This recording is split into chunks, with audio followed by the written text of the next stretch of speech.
नमस्कार दोस्तों, स्वागत है आपका अपने YouTube चैनल विद्यापथ में। दोस्तों आज हम लोग एक स्पेशल सीरीज़ शुरू करने वाले हैं जो TCS द्वारा हाल ही में पूछे गए प्रश्न होंगे, जो कि ग्रुप डी एग्ज़ाम के लिए काफ़ी हेल्पफुल होने वाले हैं। ये वीडियो का पहला पार्ट है। आइए शुरू करते हैं पहले पार्ट से और बढ़ते हैं अपने नेक्स्ट क्वेश्चन की तरफ। क्वेश्चन 1, निम्नलिखित में से कौन सा 7 सिस्टर का सदस्य नहीं है? त्रिपुरा, मिजोरम, सिक्किम और मेघालय। यहाँ पे त्रिपुरा जो कि 7 सिस्टर का सदस्य है, मिजोरम भी, मेघालय भी। यहाँ सिक्किम 7 सिस्टर का सदस्य नहीं है, तो इसका सही उत्तर हो जाएगा सिक्किम। सिक्किम दोस्तों 7 सिस्टर का सदस्य नहीं है। अब 7 सिस्टर किसे कहते हैं इसे हम समझ लेते हैं, थोड़ा सा डिस्कस कर लेते हैं 7 सिस्टर है क्या चीज़। दोस्तों भारत के पूर्वोत्तर के 7 राज्यों को 7 सिस्टर के नाम से जाना जाता है, जिनमें असम, त्रिपुरा, मिजोरम, मेघालय, अरुणाचल प्रदेश, नागालैंड और मणिपुर है।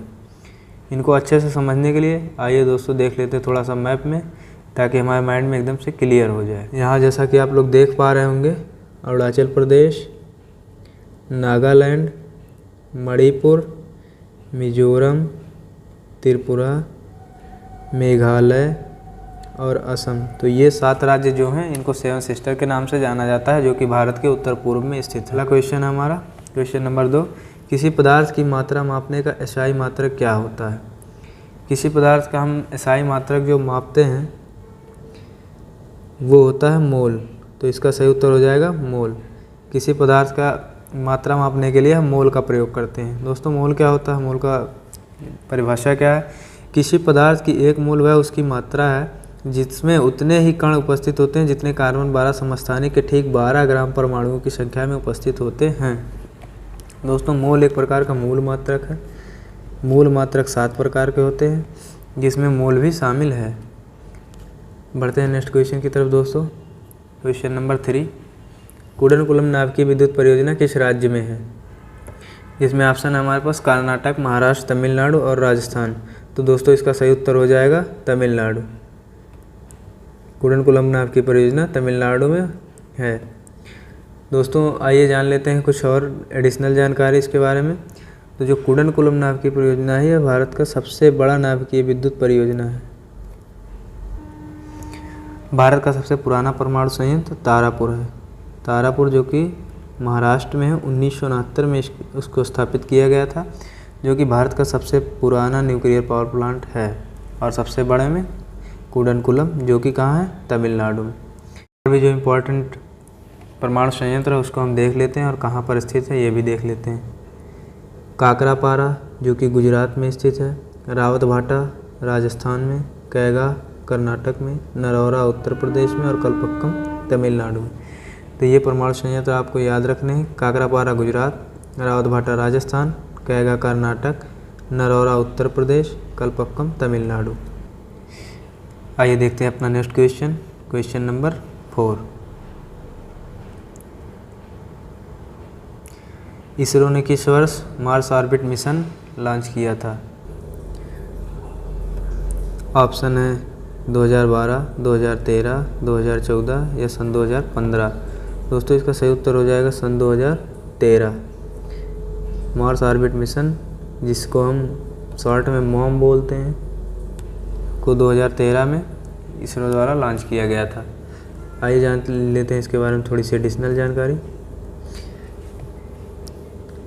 मंगलयान, जिसे मार्स ऑर्बिट मिशन भी बोलते हैं, को 5 नवंबर 2013 को PSLV XL-C25 रॉकेट से लॉन्च किया गया था, जो कि सतीश धवन अंतरिक्ष केंद्र आंध्र प्रदेश में है।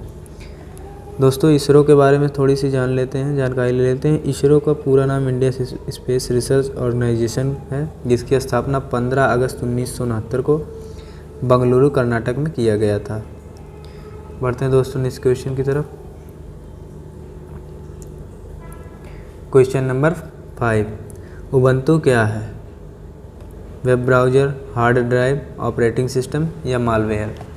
तो दोस्तों इसका सही उत्तर हो जाएगा ऑपरेटिंग सिस्टम। उबंटू एक प्रकार का ऑपरेटिंग सिस्टम है। आइए जान लेते हैं ऑपरेटिंग सिस्टम क्या है। ऑपरेटिंग सिस्टम कंप्यूटर में एक सॉफ्टवेयर होता है जो कंप्यूटर के सभी हार्डवेयर डिवाइस और सॉफ्टवेयर को संचालित करता है। जो हार्डवेयर और सॉफ्टवेयर को संचालित करता है, अर्थात हार्डवेयर और सॉफ्टवेयर को जोड़ने का काम करता है और उन्हें संचालित करता है।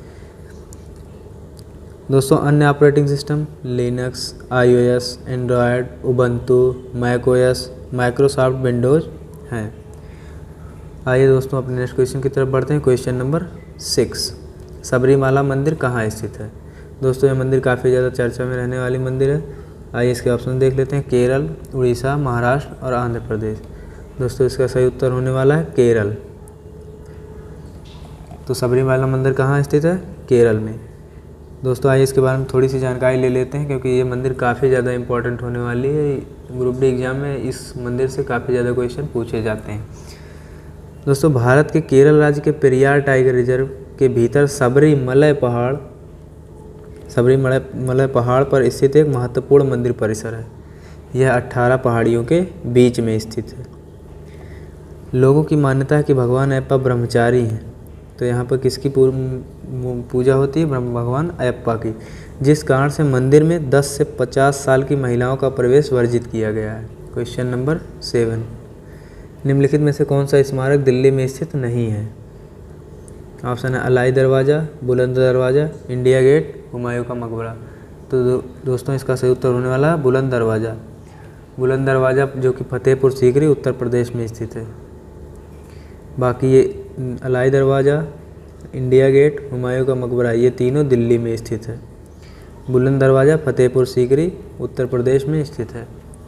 दोस्तों बढ़ते हैं अपने नेक्स्ट क्वेश्चन की तरफ। क्वेश्चन नंबर 8, इंटरनेट में डोमेन URL का पूर्ण रूप क्या है? इंटरनेट डोमेन में URL का पूर्ण रूप क्या है?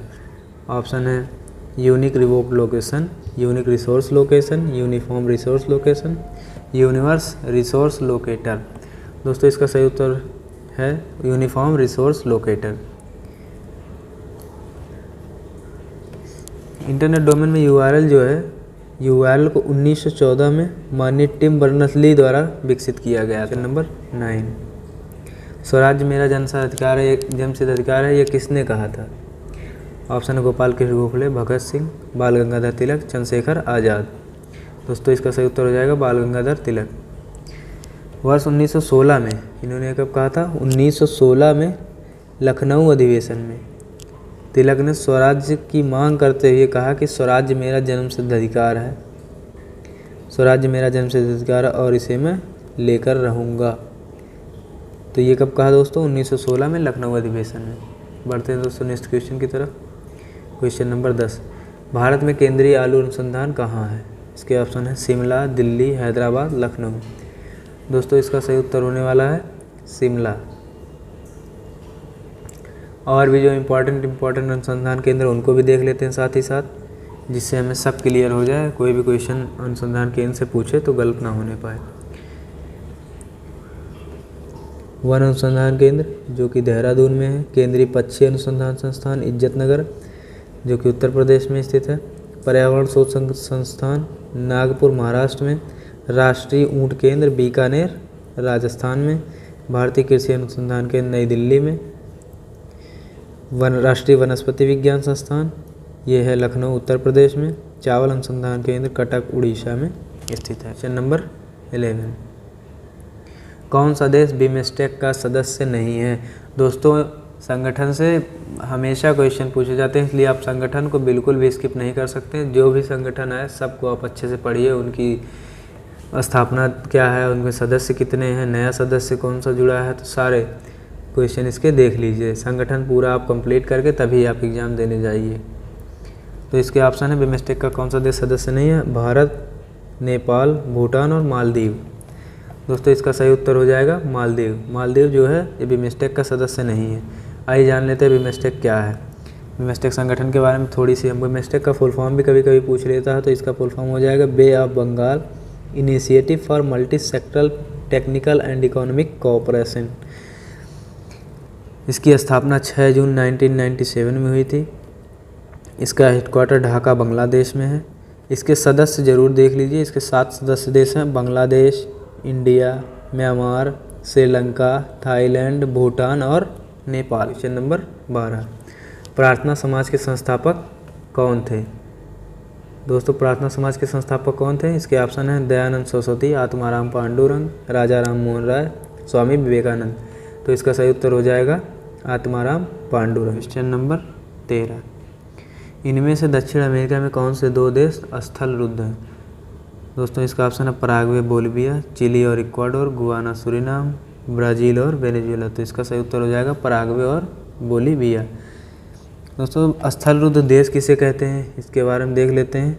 ऐसे देश जिसकी सभी सीमाएं या तटरेखा केवल स्थल या फिर किसी बंद सागर से मिलती हैं उन्हें स्थल रुद्ध देश कहा जाता है। स्थल रुद्ध देशों में कजाकिस्तान जो है सबसे बड़ा स्थल रुद्ध देश है। आइए देख लेते हैं मैप में इनको अच्छे तरीके से समझने के लिए। देखिए यहाँ पर है बोलिविया, ये है आपका बोलिविया और ये है पराग्वे। दोस्तों यहाँ पर इनकी बॉर्डर लाइन अगर देखें, ये इनकी बॉर्डर लाइन है जो कि स्थल से घिरे हैं या किसी बंद सागर से, जहाँ जबकि यहाँ सागर नहीं है। अभी दूसरे मैप में आपको क्लियर हो जाएगा परिभाषा इसकी। ये देखिए सब स्थल से घिरे हुए हैं ना, इसके बगल में कहीं भी आपको खुला हुआ सागर नहीं मिलेगा। तो ये बंद सागर से घिरे हुए हैं, इसलिए इन्हें स्थल रुद्ध देश कहा जाता है। आइए देख लेते हैं कजाकिस्तान की को, जो कि सबसे बड़ा लैंडलॉक कंट्री है, अर्थात स्थल रुद्ध देश है। दोस्तों कजाकिस्तान को देख लेते हैं जो कि सबसे बड़ा लैंडलॉक कंट्री है, सबसे बड़ा लैंडलॉक कंट्री है, लार्जेस्ट लैंडलॉक कंट्री। दोस्तों यहाँ पर आप देख पाएंगे तो ये है कैस्पियन सागर, कैस्पियन सागर।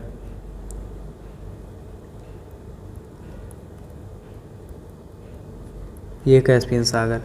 अभी हमने परिभाषा में आपको बताया कि जो देश किसी स्थल या बंद सागर से घिरे हो, तो ये देखिए आप ये बंद सागर है यहाँ पर, इसलिए इसको लैंडलॉक कंट्री की श्रेणी में रखा जा सकता है कजाकिस्तान को। ठीक है, तो आप इसको ध्यान में रखेंगे। कजाकिस्तान सबसे बड़ा लैंडलॉक कंट्री है। आइए बढ़ते हैं नेक्स्ट क्वेश्चन की तरफ। कजाकिस्तान दोस्तों मध्य एशिया का भाग है। बढ़ते हैं नेक्स्ट क्वेश्चन की तरफ। क्वेश्चन नंबर 14 है, विश्व पर्यावरण दिवस 2022 की थीम क्या थी? इसका ऑप्शन है biodiversity, beat plastic pollution, only one earth, connecting people to nature. दोस्तों इसका सही उत्तर हो जाएगा ओनली वन अर्थ। 2022 में जो इसका थीम रहा है वो ओनली वन अर्थ रहा। दोस्तों विश्व पर्यावरण दिवस कब मनाया जाता है आप लोगों को पता ही होगा, 5 जून को। विश्व पर्यावरण दिवस 2022 जो कि मनाया गया है वो स्वीडन में आयोजित किया गया था, और 2021 में जो है पर्यावरण की थीम थी पारिस्थितिकी तंत्र की बहाली, इकोसिस्टम रिस्टोरेशन, इकोसिस्टम रिस्टोरेशन। ये 2021 का थीम था पर्यावरण विश्व पर्यावरण दिवस का। दोस्तों बढ़ते हैं नेक्स्ट क्वेश्चन की तरफ। जबकि यहाँ बीट प्लास्टिक पोल्यूशन ये सन 2018 का है, और बायोडाइवर्सिटी जो है सन 2020 की थीम थी। दोस्तों बढ़ते हैं नेक्स्ट क्वेश्चन की तरफ। क्वेश्चन नंबर 15, भारत का सबसे लंबी मुख्य भूमि से समुद्री तट रेखा वाला राज्य कौन सा है? भारत का सबसे लंबी मुख्य भूमि की समुद्री तट रेखा वाला राज्य कौन सा है? दोस्तों महाराष्ट्र, गुजरात, तमिलनाडु, कर्नाटक। तो इसका सही उत्तर हो जाएगा गुजरात। गुजरात जो कि सबसे लंबी मुख्य भूमि की समुद्री तट रेखा रखता है अपने पास। दोस्तों यहाँ पर कुल भारत में 9 तटीय राज्य हैं जो कि हैं गुजरात, महाराष्ट्र, गोवा, कर्नाटक, केरल, तमिलनाडु, आंध्र प्रदेश, उड़ीसा और पश्चिम बंगाल, जिसमें जो कि गुजरात जो है लार्जेस्ट कोस्ट लाइन वाला राज्य है। ठीक है, बढ़ते दोस्तों नेक्स्ट क्वेश्चन की तरफ। क्वेश्चन नंबर 16, संसद द्वारा पर्यावरण संरक्षण अधिनियम कब पारित किया गया? इसके ऑप्शन है 1988, 1990, 1991, 1986। दोस्तों इसका सही उत्तर हो जाएगा 1986, 1986, ऑप्शन डी। भोपाल गैस त्रासदी के बाद, दोस्तों इसका गठन कब हुआ था? भोपाल गैस त्रासदी के बाद भारत सरकार ने अनुच्छेद 253 के तहत पर्यावरण संरक्षण अधिनियम जो कि 1986 में पारित किया। पर्यावरण से संबंधित एक अनुच्छेद है अनुच्छेद 48 है, जो कि काफ़ी बार पूछा गया है क्वेश्चन। अनुच्छेद 48A है क्या चीज़? पर्यावरण का संरक्षण तथा संवर्धन और वन्य तथा वन्य जीवों की रक्षा। तो पर्यावरण से संबंधित अनुच्छेद कौन सा है? अनुच्छेद 48A। इसको एकदम याद कर लीजिए, काफ़ी ज़्यादा क्वेश्चन ये पूछा जाता है। आइए बढ़ते हैं नेक्स्ट क्वेश्चन की तरफ। क्वेश्चन नंबर 17, निम्न में से किस माध्यम से ध्वनि नहीं जा सकती है? तो ध्वनि दोस्तों किस माध्यम से नहीं जा सकती? इसके ऑप्शन है इस्पात, निर्वात, दूध और वायु। तो इसका सही उत्तर हो जाएगा निर्वात। दोस्तों निर्वात से ध्वनि नहीं जा सकती, जहाँ पे वायु ना हो वहाँ से आप ध्वनि नहीं गुजार सकते हैं। निर्वात में ध्वनि का संचरण नहीं हो पाता क्योंकि वहाँ पर वायुमंडल नहीं रहता है। वायुमंडल ना होने के कारण वहाँ पर उसके जो कण हैं वो गति नहीं कर पाते, जिसके कारण हम किसी की आवाज़ सुन नहीं पाते। यही कारण है कि अंतरिक्ष यात्री चंद्रमा के धरातल पर एक दूसरे की बात नहीं सुन पाते, क्योंकि वहाँ पर वायुमंडल नहीं है। दोस्तों कोई पूछे आपसे तो ये ज़रूर बताएं कि वहाँ पर वायुमंडल ना होने के कारण हम लोग निर्वात में किसी की ध्वनि नहीं सुन पाते हैं। क्वेश्चन नंबर 18, निम्नलिखित में से कौन सा दर्रा श्रीनगर एवं लेह को जोड़ता है? तो इसके ऑप्शन है जोजिला, नाथुला, जयलेपला और बुर्जिला। दोस्तों इसका सही उत्तर हो जाएगा जोजिला। दोस्तों 1948 में हमलावरों द्वारा जोजिला दर्रा को जब्त कर लिया गया था, लेकिन भारतीय सेना ने 1 नवंबर को ऑपरेशन बाइसन के नाम से हमले किए, जिसके बाद इसको वापस प्राप्त कर लिया गया।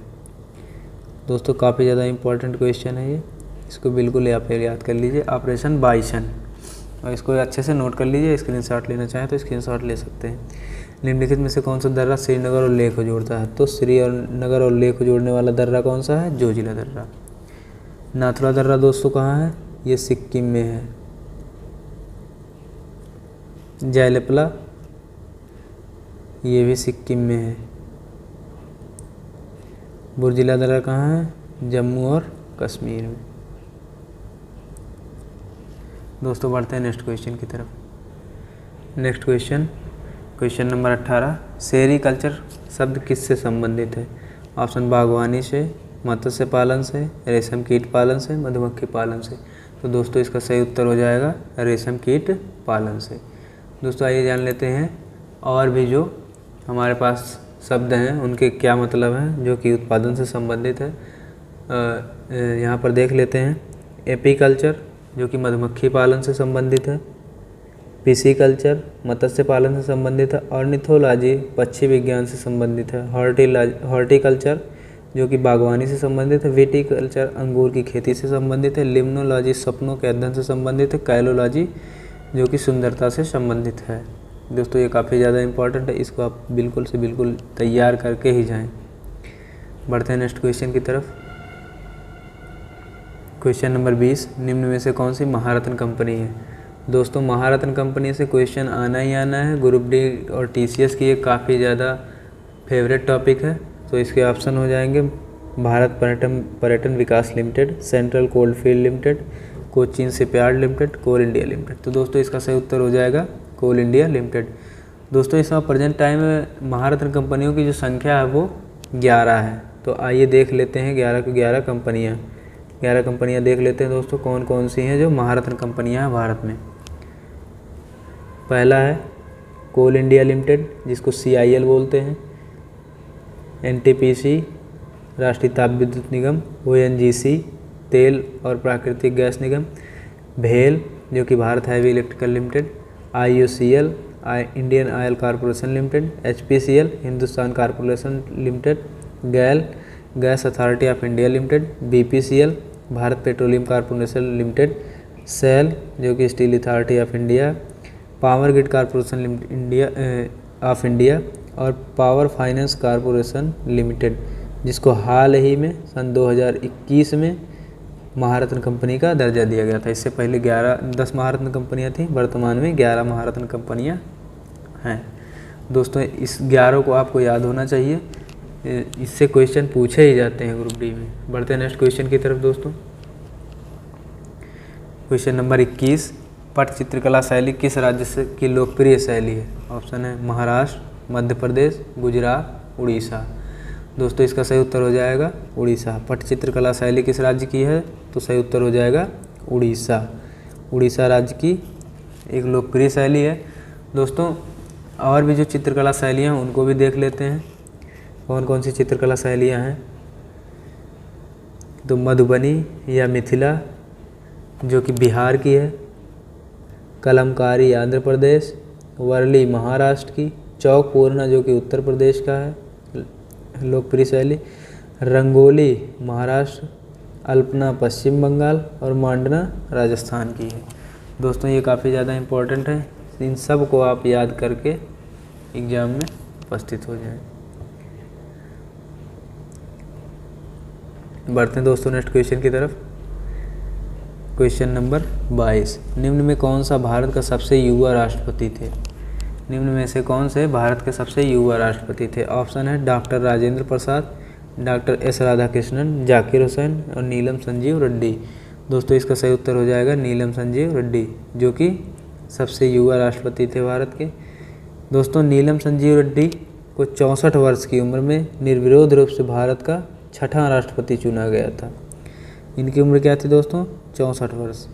और सबसे युवा प्रधानमंत्री अगर पूछ ले तो हो जाएगा राजीव गांधी जो कि 40 वर्ष की उम्र में प्रधानमंत्री बने थे। दोस्तों बढ़ते हैं नेक्स्ट क्वेश्चन की तरफ। Question number 23, international court of justice का मुख्यालय कहाँ है? ऑप्शन है Paris, Washington DC, New York, the Hague. दोस्तों इसका सही उत्तर हो जाएगा द हेग। दोस्तों यह यूएन की एक न्यायिक संस्था है। यह यूएन की एक न्यायिक संस्था है। इसकी स्थापना 1945 में हुआ था। इसमें कुल 15 जज होते हैं। इस न्यायिक संस्थान में 15 जज होते हैं जिसमें 5 अस्थायी होते हैं और 10 अस्थायी होते हैं जिनका कार्यकाल 9 वर्ष का होता है। दोस्तों काफ़ी ज़्यादा इम्पोर्टेंट फैक्ट है, इनकी स्थापना 1945 में हुआ। 15 जज होते हैं, 5 अस्थायी होते हैं, 10 अस्थायी होते हैं, कार्यकाल 9 वर्ष का होता है। दोस्तों बढ़ते हैं नेक्स्ट क्वेश्चन की तरफ। क्वेश्चन नंबर 24, गोबी मरुस्थल किस महाद्वीप में स्थित है? दोस्तों ऑप्शन है इसका यूरोप, उत्तरी अमेरिका, एशिया, अफ्रीका। दोस्तों इसका सही उत्तर हो जाएगा एशिया। गोबी मरुस्थल मंगोलिया चीन में अवस्थित है। दोस्तों और भी जो मरुस्थल है उनको हम देख लेते हैं। इम्पोर्टेंट मरुस्थल कौन से हैं? कालाहारी जो कि बोत्सवाना में है, अटाकामा चिली में है, थार भारत और पाकिस्तान के बीच में है, ग्रेट सैंडी डेजर्ट जो कि ऑस्ट्रेलिया में है, टकला मकान चीन का है, सहारा उत्तरी अफ्रीका का ये है मरुस्थल। दोस्तों बढ़ते हैं नेक्स्ट क्वेश्चन की तरफ। क्वेश्चन नंबर 25, राजतरंगिणी के लेखक कौन है? दोस्तों राजतरंगिणी के लेखक कौन है? ऑप्शन है कालिदास, चंद्रवरदाई, जयदेव और कल्हण। इसका सही उत्तर हो जाएगा कल्हण। इसके लेखक कौन है? कल्हण। दोस्तों बढ़ते हैं नेक्स्ट क्वेश्चन की तरफ। क्वेश्चन नंबर 26, पानीपत का दूसरा युद्ध कब हुआ था? दोस्तों युद्ध से क्वेश्चन आते ही आते हैं, इसलिए जितने भी इम्पोर्टेंट युद्ध है आप उनको बिल्कुल क्लियर करके जाएं। कॉन्सेप्ट एकदम क्लियर होना चाहिए। एग्जाम हॉल में बैठते समय आप बिल्कुल भूल लेना कि कौन सा युद्ध कहाँ है, सन इधर उधर ना करें। ऑप्शन है 1526, 1536, 1556, 1576। तो दोस्तों पानीपत का दूसरा युद्ध जो लड़ा गया था 1556 ईस्वी में लड़ा गया था। पानीपत का जो दूसरा युद्ध अकबर हेमू के मध्य 1556 में लड़ा गया था। दोस्तों आइए पानीपत के सारे युद्ध को एक साथ कवर कर लेते हैं। पानीपत का जो युद्ध हुआ था, प्रथम युद्ध 1526 ईस्वी में बाबर एवं इब्राहिम लोदी के बीच हुआ था। द्वितीय युद्ध 1556 में अकबर एवं हेमू के बीच हुआ था। तृतीय युद्ध जो हुआ था 1761 में मराठा एवं अहमद शाह अब्दाली के मध्य हुआ था। दोस्तों सारे युद्ध पानीपत के इम्पोर्टेंट है, इसलिए आप इनको सारे जो दिए गए हैं यहाँ पे 3 के तीनों पढ़ लें। आइए बढ़ते हैं दोस्तों नेक्स्ट क्वेश्चन की तरफ। क्वेश्चन नंबर 27, यदि किसी वस्तु का द्रव्यमान पृथ्वी पर 60 किलोग्राम है तो चंद्रमा पर उसका द्रव्यमान क्या होगा? चंद्रमा पर उसका द्रव्यमान क्या होगा?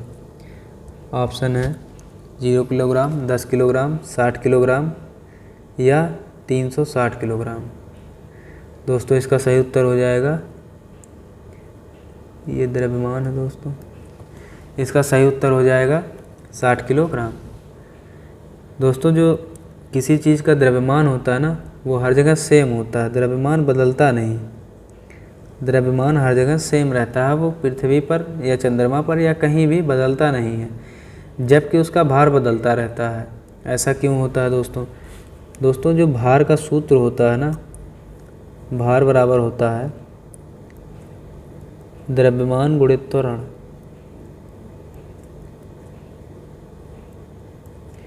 इसको हम लोग इस तरह भी लिखते हैं W बराबर m/g, क्योंकि g का मान पृथ्वी पर और चंद्रमा पर अलग अलग होता है, इसलिए भार का मान भी अलग अलग होता है पृथ्वी और चंद्रमा पर। अगर एग्जैक्ट पूछा जाए कितना अलग होता है दोस्तों, तो जो g चंद्रमा पर जो है, चंद्रमा g मून और g अर्थ के बीच जो संबंध है वो 1/6 का है। अर्थात अगर किसी पिंड का भार अगर पृथ्वी पर 60 किलोग्राम है, 60 न्यूटन है, तो उसका चंद्रमा पर कितना हो जाएगा?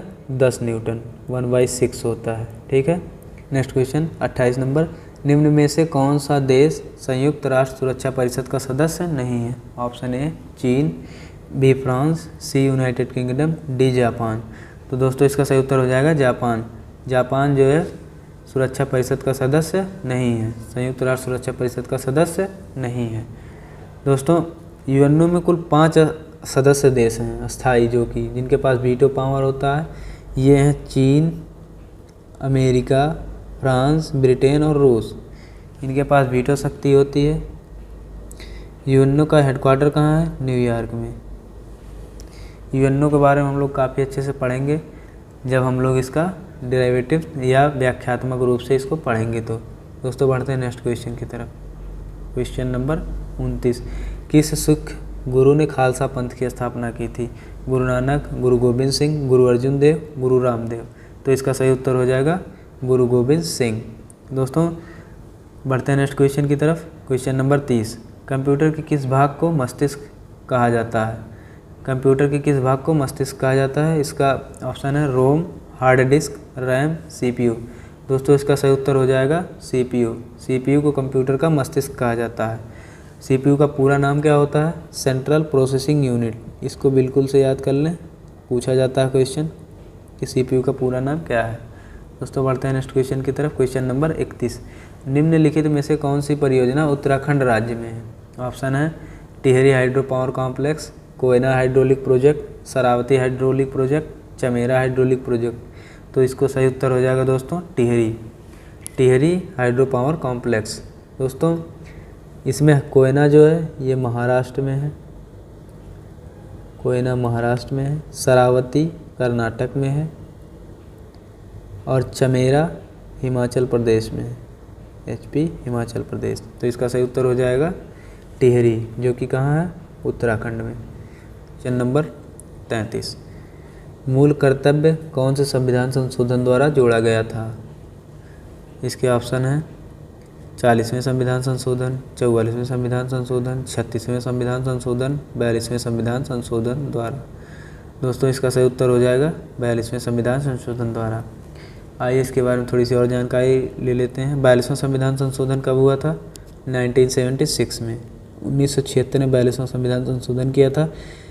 दोस्तों जो कि मौलिक कर्तव्य जो है ये स्वर्ण सिंह समिति की सिफारिश पर जोड़ा गया था। प्रस्तावना में प्रथम बार संशोधन भी 42वें संविधान संशोधन के द्वारा हुआ था। दोस्तों 42वां संविधान संशोधन को मिनी कॉन्स्टिट्यूशन भी कहा जाता है, मिनी कॉन्स्टिट्यूशन।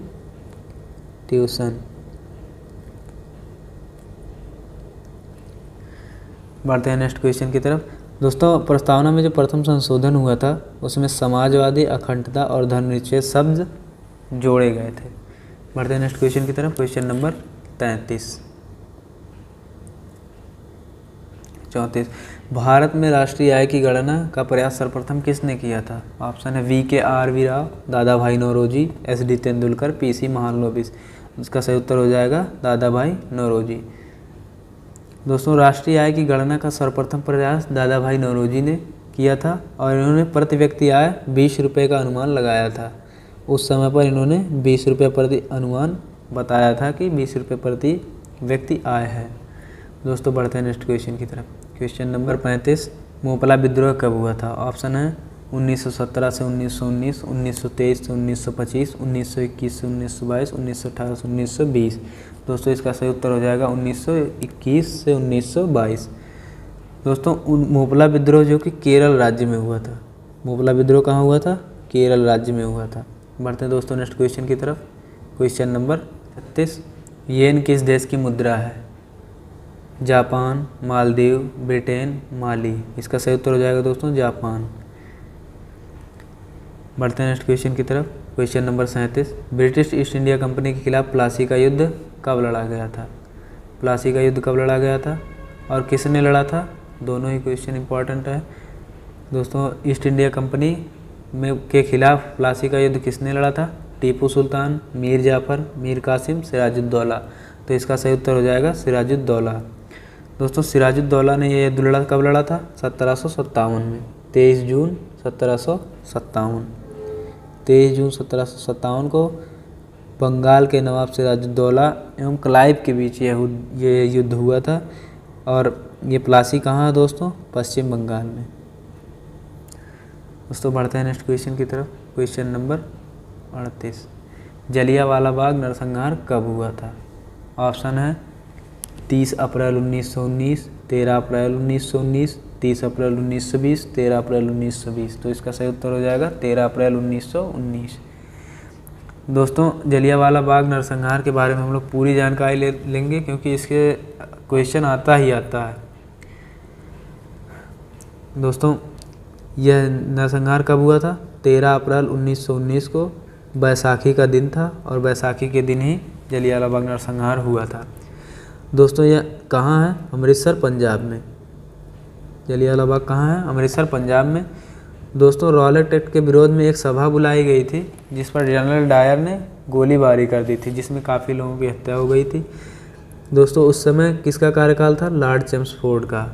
दोस्तों इसका बदला लिया ऊधम सिंह ने 1940 ईस्वी में लंदन में और जनरल डायर की हत्या कर दी।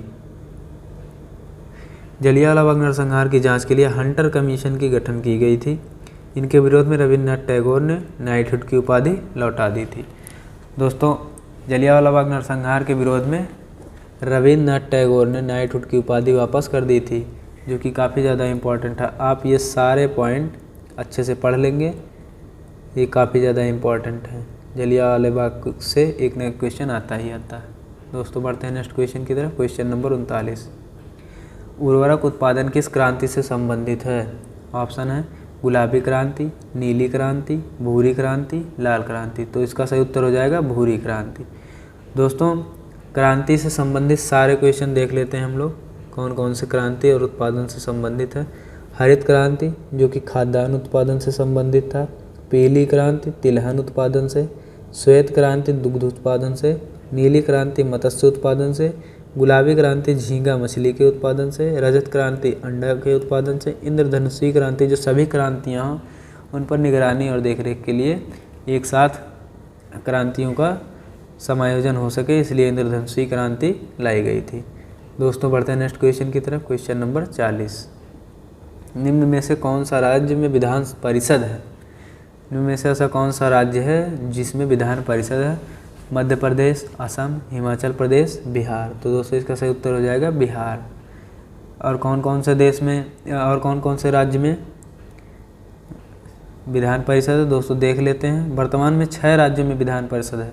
आंध्र प्रदेश, बिहार, कर्नाटक, महाराष्ट्र, तेलंगाना और उत्तर प्रदेश में विधान परिषद है। दोस्तों हाल ही में असम और उड़ीसा में भी विधान परिषद बनाने की मंजूरी दे दी गई है, जो कि अभी निर्मित नहीं हुआ है। अतः अभी 6 राज्यों में ही विधान परिषद हैं, जिनमें बिहार भी शामिल है। तो इसका सही उत्तर हो जाएगा बिहार।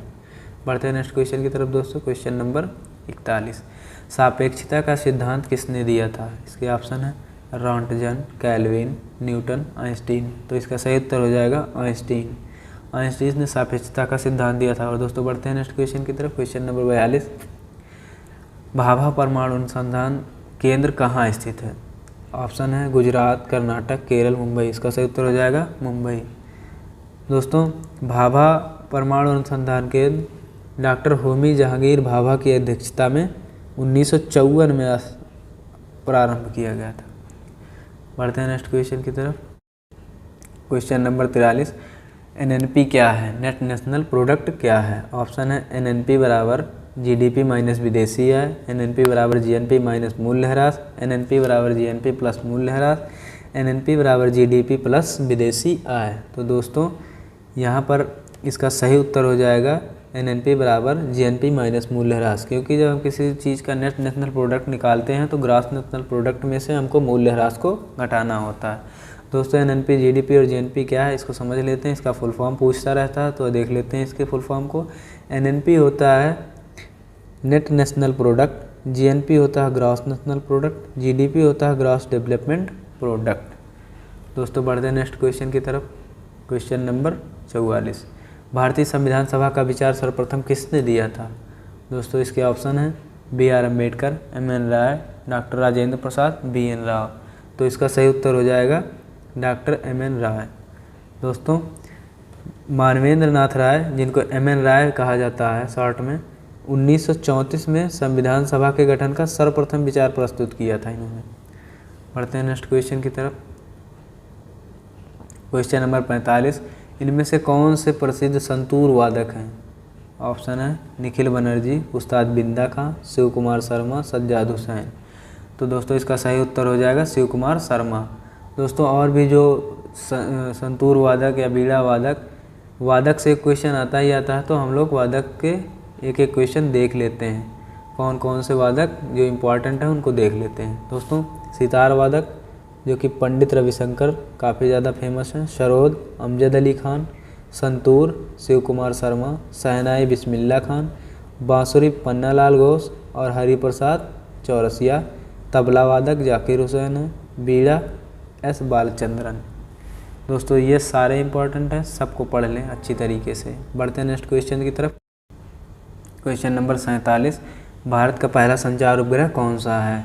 ऑप्शन है मंगलयान, आर्यभट्ट, रोहिणी, एप्पल। तो इसका सही उत्तर हो जाएगा एप्पल भारत का पहला संचार उपग्रह है। दोस्तों भारत का ये जो प्रथम उपग्रह से रिलेटेड क्वेश्चन है, ये काफ़ी ज़्यादा कन्फ्यूजन उत्पन्न करता है, इसलिए हमने एक संगठित ढंग से इसको देखने का प्रयास करेंगे। आइए देखते हैं। जो भारत का प्रथम भारतीय उपग्रह है ना, वो आर्यभट्ट है, जो कि 1975 में सोवियत संघ द्वारा छोड़ा गया था। प्रथम भारतीय उपग्रह अगर हमसे पूछेगा तो हम आर्यभट्ट आंसर करेंगे। अगर प्रथम भारतीय कृत्रिम उपग्रह पूछे तो हम उसको रोहिणी आंसर करेंगे।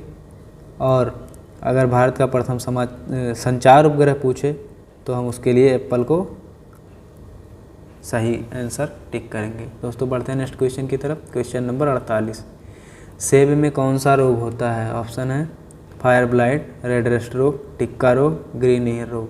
दोस्तों इसका सही उत्तर हो जाएगा फायर ब्लाइट। सेब में कौन सा रोग होता है? Fire blight. बढ़ते हैं नेक्स्ट क्वेश्चन की तरफ। क्वेश्चन नंबर 49, लाइकेन एक ऐसा जीव है जो किसके बारे में हमें चेतावनी देता है? तो इसके ऑप्शन है मृदा प्रदूषण, वायु प्रदूषण, गैस प्रदूषण, जल प्रदूषण। दोस्तों लाइकेन जो है हमें वायु प्रदूषण के बारे में चेतावनी देता है। इसका सही उत्तर हो जाएगा वायु प्रदूषण। नेक्स्ट क्वेश्चन 50, निम्न में से कौन सा एल्केन का सूत्र है? इसके ऑप्शन हैं CnH2n-2, CnH2n, CnH2n+2, CnHn-2। तो दोस्तों इसका सही उत्तर हो जाएगा CnH2n+2। दोस्तों एल्कीन, एल्काइन और एल्केन्स के सूत्र पूछते रहते हैं, इसलिए हम इसको सब एक साथ देख लेते हैं। यहाँ एल्केन का सूत्र होता है CnH2n+2, एल्कीन का सूत्र होता है CnH2n, एल्काइंस का सूत्र होता है CnH2n-2। दोस्तों क्वेश्चन नंबर 51, निम्नलिखित में से कौन सा कंप्यूटर का द्वितीयक मेमोरी नहीं है? द्वितीयक मेमोरी कौन सी नहीं है? ऑप्शन है मैग्नेटिक टेप, प्रोम, CD-ROM, फ्लॉपी। दोस्तों इसका सही उत्तर हो जाएगा प्रोम, क्योंकि जो प्रोम है ये द्वितीयक मेमोरी का हिस्सा नहीं है। दोस्तों प्रोम का फुल फॉर्म क्या होता है? Programmable read only memory. दोस्तों यहाँ पे मेमोरी के बारे में अच्छे से समझ लेते हैं। मेमोरी 3 पार्ट में बांटी जाती है, कहीं किसी किताब में 2 पार्ट में बांटा है, तो हम इसको 3 पार्ट में बांटते हैं, जो कि काफ़ी ऑथेंटिक है।